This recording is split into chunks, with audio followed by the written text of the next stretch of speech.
Olá, gente. Bom dia, tudo bem com vocês?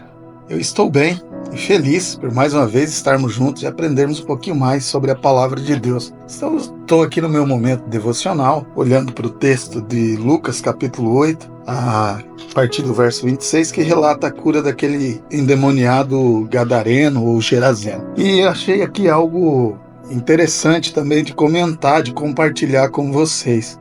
No verso 30, Jesus perguntou o nome dos demônios, né? E aí eles responderam que o nome deles era Legião, porque tinha entrado naquele homem muitos demônios. E os demônios rogaram que Jesus não os mandasse para o abismo, ou seja, para o inferno. E aí Jesus, eles olhando ali, eles viram que tinha ali uma manada de porcos e rogaram que Jesus permitisse que eles entrassem naquela manada de porcos. E Jesus permitiu. E aí depois que os demônios entraram, verso número 33, né, diz assim: tendo os demônios saído do homem, entraram nos porcos, mas a manada precipitou-se de despenhadeiro abaixo para dentro do lago e se afogou.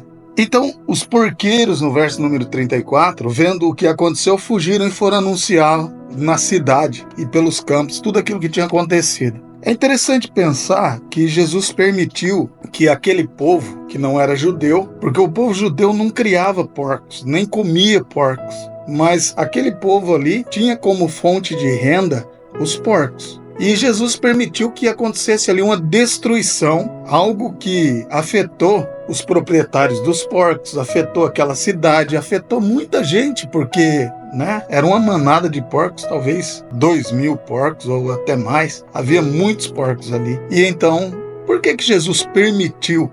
Quais foram as razões para Jesus permitir que os demônios causassem tamanha destruição para os donos daqueles porcos, para aquela população local, para aquela região local ali? Por que Jesus permitiu isso? E aí, pensando aqui, olhando também para um livro que eu estou lendo, eu já comentei com vocês, que chama-se Os Encontros de Jesus, do Simon Kistemaker, ele lista 4 possibilidades, ou 4 razões pelas quais Jesus permitiu que aqueles porcos fossem atingidos pelos demônios ou que os demônios entrassem naqueles porcos. A primeira delas é que Jesus queria resgatar um ser humano da tirania de Satanás. Isso é real. Aquele homem estava possesso, aquele homem não tinha cura, não tinha sossego, não tinha paz, e quem vivia ao lado dele também não tinha.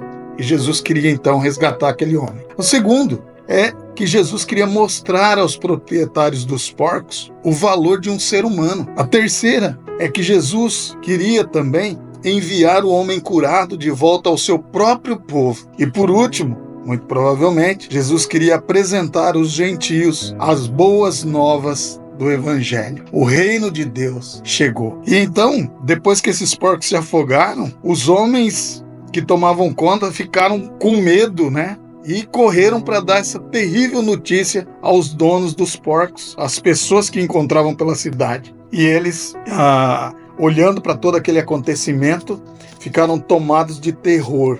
Deveriam ter ficado gratos, mas não foi assim que aconteceu. Eles ficaram tomados de terror. Mas o homem que foi liberto, de fato foi liberto. O homem que estava ferindo-se antes, andando nu, morando em sepulcros, agora tinha uma vida normal. O verso 35 diz que ele estava agora desfrutando de vestimentas, ele estava vestido, ele estava desfrutando de um juízo perfeito e ele estava assentado aos pés de Jesus e não mais aos pés de Satanás. E então o propósito, o plano divino cumpriu-se na vida daquele homem.